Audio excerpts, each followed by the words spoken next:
Welcome to Trending in Education. Mike Palmer here. I'm delighted to be rejoined today by Howard Blumenthal, who first joined me back in November of 2020. Howard's joined by his co-author of a new book, Kids on Earth, Dr. Bob Pianta out of UVA. Welcome to the show, gentlemen. Thank you. Great to be here. Thanks.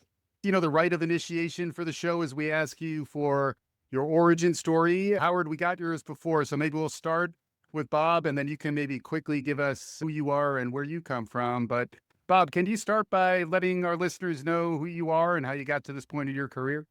Sure thing. Thanks, Mike. I'll try the brief version of this, but started career as a special education teacher in Bloomfield, Connecticut, 6th, 7th, and 8th graders. It was a very formative experience. Learned a lot about relationships between kids and teachers and their value. Went off to study the connections between psychology and education at the University of Minnesota. Did a lot of work in understanding social and emotional development. Again, more about relationships, kind of more of a template for how I could apply that work in schools. And since I've been at UVA, a longstanding faculty member here, was dean for a while. And throughout that time, have continued this focus on understanding the connections between what teachers do in classrooms and how kids learn, both cognitively, social, emotionally. I study the interactions between teachers and kids. And in that context, I've done literally tens of thousands of classroom observations all around the world. And so come to the book with that kind of a crude, I don't think it's wisdom, but at least it's a perspective. Yeah, absolutely. And then Howard, how do you come into this conversation? I'm not sure. Let's start there. I came through a media career, followed my dad into the television business producing shows, including Where in the World is Carmen Sandiego. Yes. Stays with me a whole lot of years. That's like, you're like a Hall of Famer that way. Yeah. So a lot to be proud of, but also, wow, that's a long time ago. But it opened the door for me. It opened two doors for me. One, learning more about the world and what we now call global education, but also working with kids to understand what they know, why they know it, what they think is important. And all of that really has fed over years through the interviews with kids all over the world, which is where the Kids on Earth title comes from.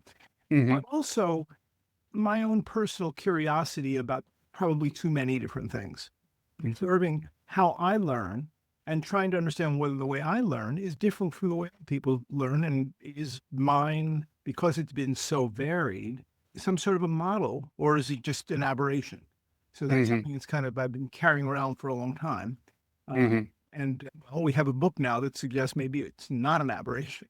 Well, and you mentioned curiosity, which seems like a common thread between the two of you. And, you know, that sort of leads into really the research that drives the book, which maybe you can catch us up a little more on that, Howard. Like, how do the actual interviews come together? And then we can get a little bit more into the book. Well, the best place to start for almost anything I've done in my entire career has been get into a classroom with kids and talk to them. This particular group of kids, now we're in about 2015, 2014, is in West Philadelphia. They're middle schoolers.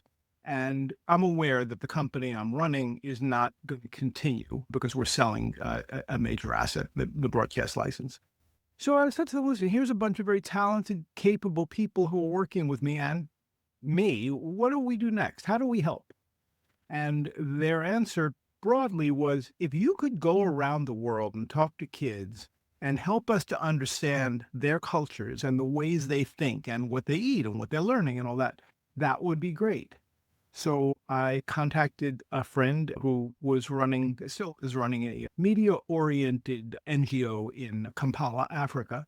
Told him that's what they told me to do. He said, well, all right, let's set a date. And he brought me over, and suddenly I'm interviewing kids without any script, without any agenda, just listening.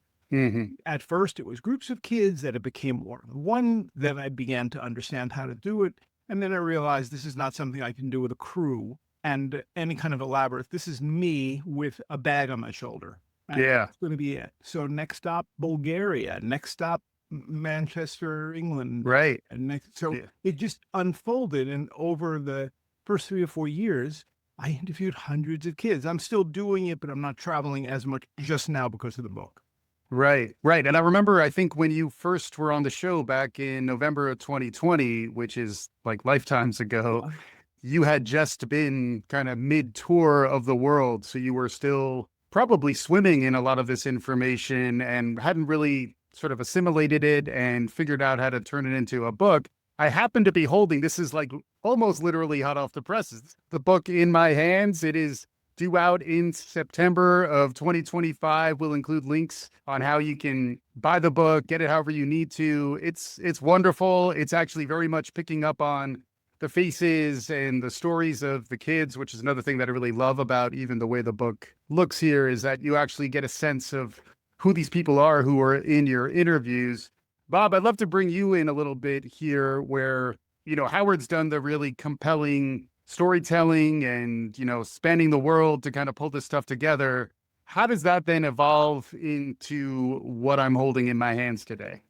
Well, one of the first ways it evolves is the connection that Howard and I formed after we were first introduced by a close colleague, Tish Jennings, who does a lot of work in classrooms oriented around mindfulness of kids and teachers. So, numerous conversations, that literally just started around what are our common interests. And I think that energy and the ideas that were forming there kind of snowballed over the course of, many months.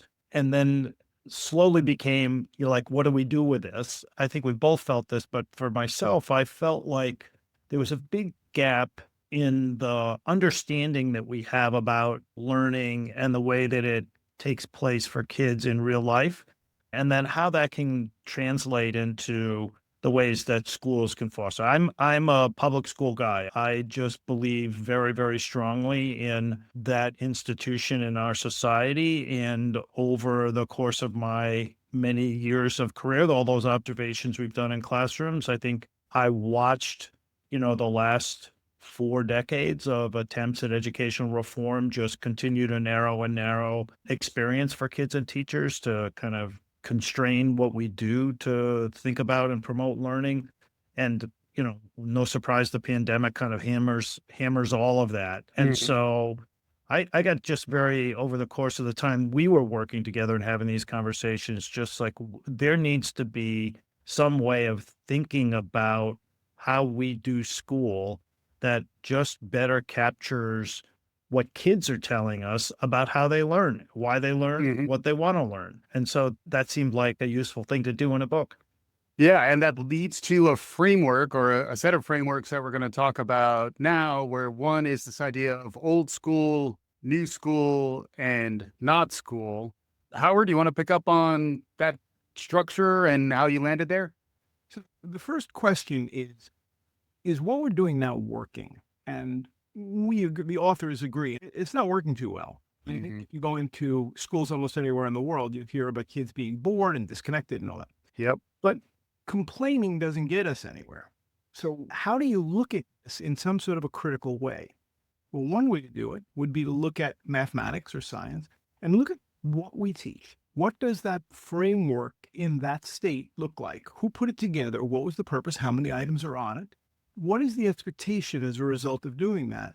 And after doing this for 10 years or 12 years in math, how much of it are we likely to remember? And the answer is not a whole lot, right? Right. So do the subjects that we're dealing with now in old school make sense? Do they make sense economically? Do we get the output that we were hoping for because we have this much time spent on mathematics? Yeah. So then you jump to not school, which is where the vast majority of learning in our lives takes place. We're all engaged in an activity like this now. We're not in school, but we're learning from one another, and hopefully other people will learn too. But that's internet, it's play, it's television, it's music, it's looking at the globe, it's so many different things. There is this giant not school activity that is unstructured, that you can opt out of, very important, that occurs 24 hours a day, 7 days a week, all generations, a lot of interaction, which is very different from the way we do school. So how do you take those two ideas and map them onto a third? Let's call it new school. The first thing you do is you go, well, how much of the information that's in that massive curriculum really needs to be disseminated to every kid? Or should Yeah. parts of it be disseminated to different kids in different ways because they're interested, right? Right. Then they need a whole lot more time and resources to be able to pursue what they are interested in, because they will then have the motivation to learn more and they won't disengage, which is a big problem we've got. Right. Do that unless you free up the teachers, which means you have to release them from curriculum. So we lay out a whole pattern of how this could be operationally possible in the short term and make a huge difference. But unless you start with old school and recognize the importance of not school, it's really difficult to conceive what new school might be. Bob, how do you do? That was a lot of words.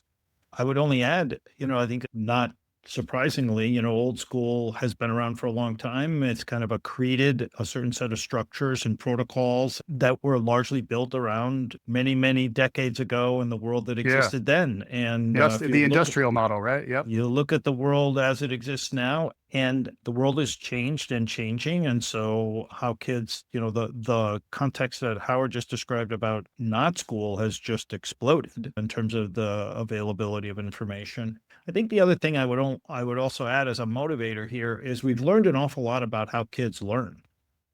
Dial back, 50 years, and we talked about learning in terms of Piaget and Skinner, right? And we know a ton about human development now that we did not know then. And Yeah. that really, shapes a framework about how one can think about, developing systems that support that kind of learning. Yeah, and it very much struck me, as like a paradigm shift, almost literally the way you described it, Totally. where like looking at old school, which is ultimately these summative assessments and test scores is what we're all spun up about. And it's an industrial model. And it's like, how do we let go of that? I love where you were going, Howard, where like you almost need to think about how learning really happens throughout our lives, not just within a formal context to start to think about what new school is. But then as someone who loves nested sets of threes, there are three elements to new school that are important for us to think about.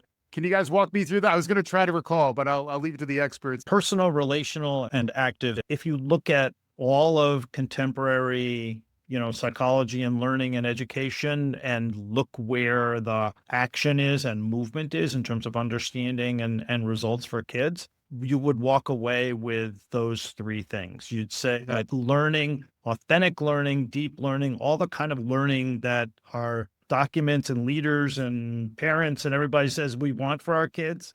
That happens when kids are exposed to content that's relevant to them. That's where the personal comes in. Like, I will learn something that's meaningful to me, and I'll work really hard at it, and I'll be super motivated at it. I will learn that even deeper and be more motivated to learn when I'm connected to the person or source of that learning. So learning is relational. It involves a connection with somebody else. I recently interviewed Isabel Howe, who wrote Love to Learn, which was all about RQ as like a new relational intelligence, as something to be understood with as much importance, perhaps even more importance than some of the more cognitive capabilities. Could not agree more.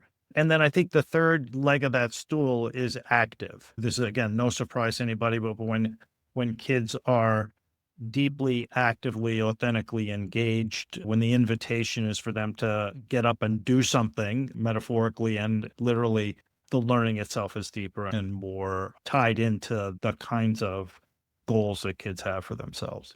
The related thing that came up even in a conversation I was having very recently with a Gen Z AI entrepreneur, Michael Yaffe, and he was talking about agency as almost the primary thing that we have to remember when we're thinking about education. And then I was reading your book and I was thinking it's very much the same. Even the approach to your research method was very much about empowering youth and not having it be what old folks think is right for young people. It's more what are their experiences. I was struck by how optimistic the book ultimately is, because I think that empowerment almost allowed for a more positive frame. Howard, does that make sense?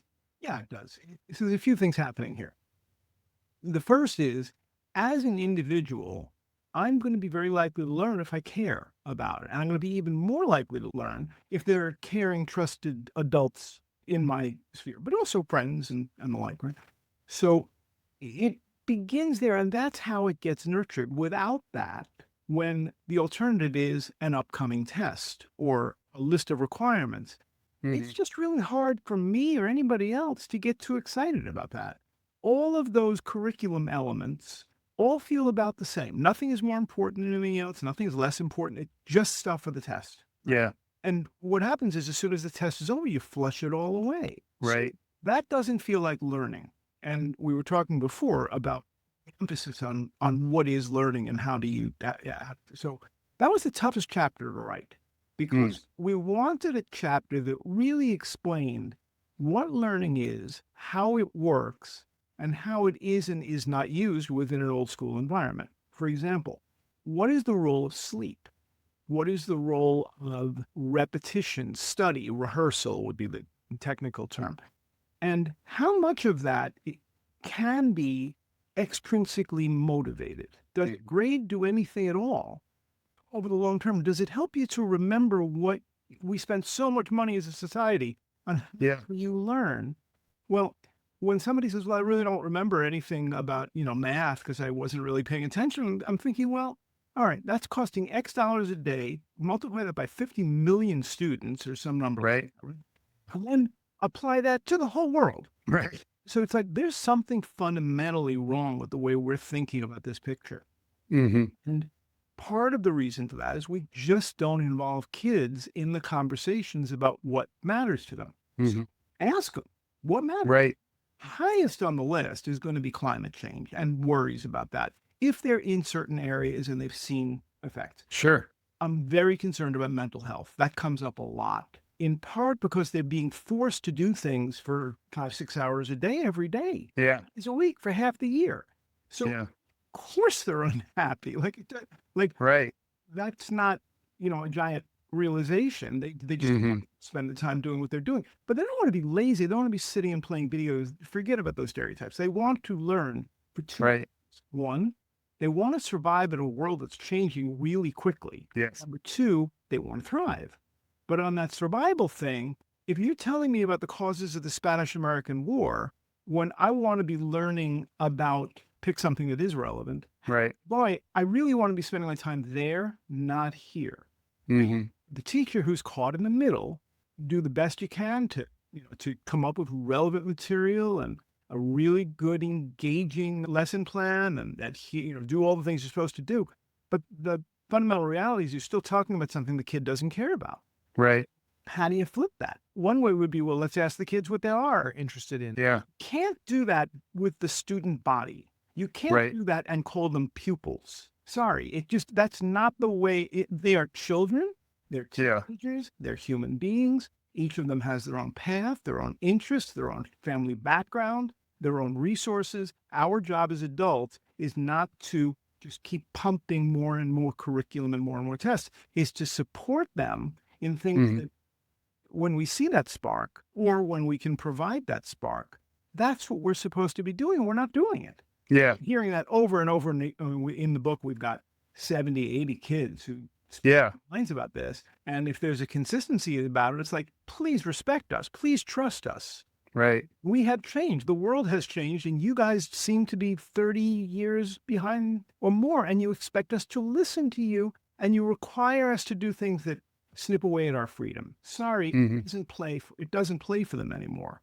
Yeah. I was struck by some of the data you put in there, just about thinking about the year 2050. I think of it very differently than a youngster might. And that's where, I was sort of struck by the demographics you were talking about as well, where, kids are going to be living to be 100 and they're going to be living in a vastly transformed world. I thought that reframing was almost foundational to the paradigm shift I almost needed to adopt in my thinking, just to kind of engage in this conversation properly. We made it this far and it's 2025 and we haven't talked about artificial intelligence, but I went ahead and did it because that is something that comes up frequently. And if you are comparing it to the Industrial Revolution, I think a lot of folks are kind of putting it on par with that. And perhaps the 20th century old school education model that you're describing in the book is not really designed for this 21st century revolution around AI.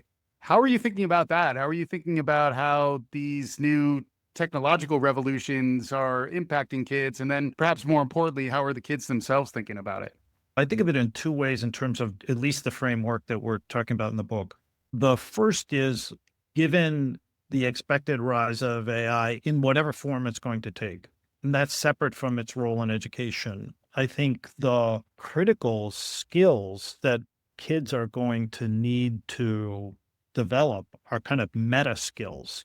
They are the capacity to think critically and to Yeah. understand arguments and evidence and to Yeah. participate in the currency of ideas in ways that allow some context, create context for evaluating what Executive function is something I come exactly. back It's to the a lot. Yeah. return. It's back to your point about RQ. It's going to be all of that, but the cognitive side of things is going to have very little to do with remembering facts and being able to execute protocols. So that's one thing.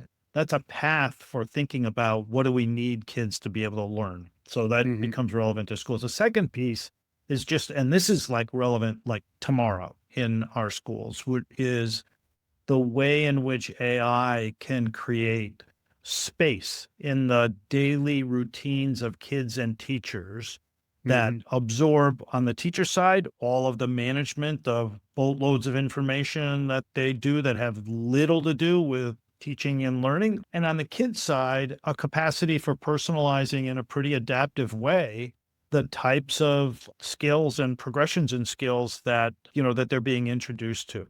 Both of Hmm. those, if you look at both of those as innovations that move into a daily routine, they're going to lower the amount of time that is absorbed by teachers and is absorbed by kids, and therefore freeing up the time for the kind of things that we're talking about in the book, the personalization of education. It's going to be personalized by AI on the skill side, but the idea that kids can then work with their teacher to develop a connection and a relationship that teacher helps curate that kid's interests and in exploration. The kid can collaborate with kids around the world on projects that they're interested in. So time becomes much less of a barrier to the Right. kind of exploratory learning that I think we are advocating for and so many others have. Yeah, I've heard folks talk about it as also a shift from scarcity to abundance Yeah. thinking, and places where these constraints were sort of baked into the thinking of our mental models about education, and now some of those constraints are going away, and it's almost because it's the great unknown. I think people aren't always ready to Yes. dive in. Thoughts, Howard? So here's the next technology, right? There's always a big uprising. Right, you were around for Right. the television debates back in the day. Yes. Right. Yes. And on and on and on, whether it's video games or it's Mhm. comic books or whatever. There's always something new. At Harvard, the students revolted because they brought blackboards in. Okay, Yeah. listen to some perspective. Along with that perspective, we now have by far the most powerful tool for acquiring, organizing, and sharing knowledge that we've ever had. Hmm. The idea that kids can't use phones in school is absolutely ridiculous and completely wrongheaded. Hmm. Should be focusing on is adults exercising control and developing the kinds of applications that make it a safe environment for kids to learn in. So let's take the responsibility as adults and do that essential work. But to take away the essential tool is just foolishness. But with that, I use AI multiple times every day. And what I do is I ask for multiple perspectives on something. I don't have the patience, the time to go through and look at something from 5 different points of view, but I can type it in and all of a sudden I've got a lot of different perspectives. So as a high school student who's Filipino learning about the Philippine-American War, there are a lot of perspectives there. You have a Spanish perspective, you've got a military perspective. So I can't learn that from a textbook. And nobody else I know may be interested in that because I could be the only Filipino family on the block or in school. So give me personalized education tools in a way that school can't. But being able to use that profoundly changes what I know. But there's a problem. You can't test me because Right. stuff that's different from what you know, which is different from what Bob knows, which has always been true, but we've amplified that to such a glorious extent that we really have to change the way we think about what happens in that school building and Mhm. assessment and all that. But to say it's not a useful tool or kids shouldn't be using it is just wrongheaded. And then where does this ultimately go? I wouldn't spend a whole lot of time learning about math so I can be an accountant Right. or an auditor because those jobs get swept away. So if I'm a kid who's thinking about my future, I'm looking at AI's impact and I'm looking at the Bureau of Labor Statistics Occupational Outlook Handbook, and I'm Mhm. trying to understand what does this look like 5 or 10 or 20 years from now. Says the Yeah. mother of a elementary school teacher, good, and a music composer, not so good. Yeah. Well, I've been thinking a lot about the education use case that you're describing, where it does seem like if you accept that education is going to be transformed to the new school model that you're describing, it does seem like the human curation, mentoring, coaching of that experience, there's a massive need for that. Also, if you look at the efficacy of high dosage tutoring, whatever you want to call it, but the idea that one to few coaching, curating, helping scaffold kids through some of these challenges, it does seem like there's a transformational model starting to coalesce, but like, how do we actually get there? I know we're getting a little closer to time. Any thoughts on that, Bob? Yeah, I think you've nailed it in terms of the combination of kind of vectors that are moving directionally. On a policy side, I would say a couple different things. We just simply have to unstuff the curriculum and strip out, I think it's somewhere honestly between 50 to 75% of the standards that every state has written down. State boards of education have to sit down and do that work because we have to free up the time and the energy and the focus of people in those organizations. The other thing is just parents, educators at the local level can take the ideas that we've, shaped in this book. And once a few of those standards get stripped out at the state level, then they're going to sit down and invent the kind of schools that they want for their kids in the community using the broader frameworks that we and others, have written about. That's Yeah. kind of the way I see it moving, honestly. Hmm. And let's learn from all over the world. We tend to think about school as a local, as a national idea, but there are far more kids in Africa. Half the kids in the world are going to be born in Africa in the next 25 years. So Right. we should be focusing on Africa and Asia, and then we should think a bit about Europe and the Americas because there just aren't so many kids here. Hmm. So the models have to be developed for that next generation, which is growing up now. Yeah. Have those models right now. We have 30-year-old models, not helpful. Yeah. Amazing stuff. I'm talking with Howard Blumenthal and Dr. Bob Pianta about their new book, Kids on Earth. We'll include the website also so you can check out the video side of a lot of this work, which is something Howard's been close to for many years now. As we're getting close to conclusion here, parting thoughts, suggestions for folks, advice for folks who are thinking about perhaps careers in education or trying to understand how to make an impact? I think there's huge, we are in a tough time right now, a lot of despair. You can go through a litany of these things if you want to.